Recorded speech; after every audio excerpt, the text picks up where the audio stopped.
ഇപ്പോൾ വരുന്ന ഒരു പ്രധാനപ്പെട്ട വാർത്തയിലേക്കാണ്. തൃശൂർ വാഴക്കോട് പ്ലാഴി സംസ്ഥാന പാതയിൽ കാട്ടാന ഇറങ്ങി. റോഡ് മുറിച്ചു കടന്ന ആന പ്രദേശത്തെ വീടിന്റെ ഗേറ്റ് തള്ളി തുറന്ന് 1 മണിക്കൂറോളം വീട്ടുവളപ്പിൽ തമ്പടിച്ചു.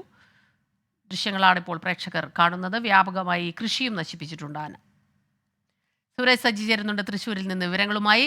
സുരജ്, ഈ കാട്ടാനയുടെ ശല്യം വലിയ പ്രശ്നമാകുന്നു. ഇതിപ്പോൾ ദേ കൃഷിയെല്ലാം നശിപ്പിച്ചിട്ടിരിക്കുന്നു. അതോടൊപ്പം തന്നെ ഈ കാട്ടാന ഇങ്ങനെ കൂടുതൽ സമയം നിൽക്കുമ്പോൾ ആശങ്ക, ഭയം ഒക്കെ ഉണ്ടാകുന്നുണ്ട് അവിടെ, അല്ലേ?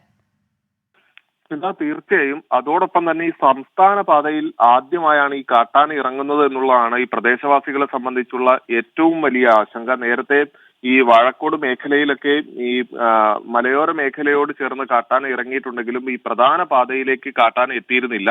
അങ്ങനെ ഇരിക്കെയാണ് ഇന്ന് പുലർച്ചെ കാട്ടാന ഈ സംസ്ഥാന പാതയിൽ ഇറങ്ങി റോഡ് മുറിച്ചു കടക്കുന്നത് ശ്രദ്ധയിൽപ്പെട്ടത്. അവിടെ വാഴക്കോട് തന്നെ ഉള്ള ഒരു കാർ ഷോറൂമിലെ ജീവനക്കാരനാണ്, ഈ സെക്യൂരിറ്റി ജീവനക്കാരനാണ് ഈ ദൃശ്യങ്ങളെല്ലാം പകർത്തിയത്. റോഡ് മുറിച്ചു കിടന്ന കാട്ടാന പ്രദേശത്തെ സുകുമാരൻ എന്ന ആളുടെ വീട്ടിൽ 1 മണിക്കൂറോളം നിലയുറപ്പിച്ചു. അവിടെ ഈ ഉണ്ടായിരുന്ന വീട്ടുവളപ്പിലെ കൃഷിയടക്കം ഈ കാട്ടാന നശിപ്പിക്കുകയും ചെയ്തിട്ടുണ്ട്.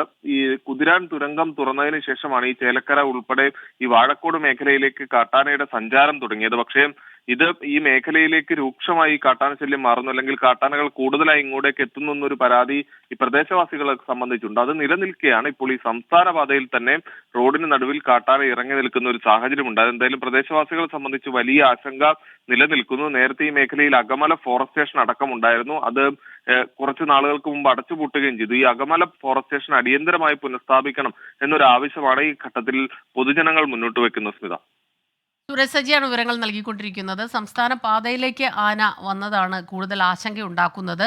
നാട്ടുകാരുടെ പ്രതികരണം നമുക്ക് ലഭിച്ചിട്ടുണ്ട്. അതിലൊന്നിലേക്ക്. ആ വീടിന്റെ ഗേറ്റ് തുറന്ന് ആന എന്താ തട്ടിയപ്പോൾ തുറന്നു ഗേറ്റ്, എന്നിട്ട് ആ വീടിന്റെ ഉള്ളിലേക്ക് കയറി. അങ്ങനെ കയറി ആ വീടിന്റെ ബാക്കിലെ പറമ്പിൽ പോയി നിന്ന് തിന്നായിരുന്നു.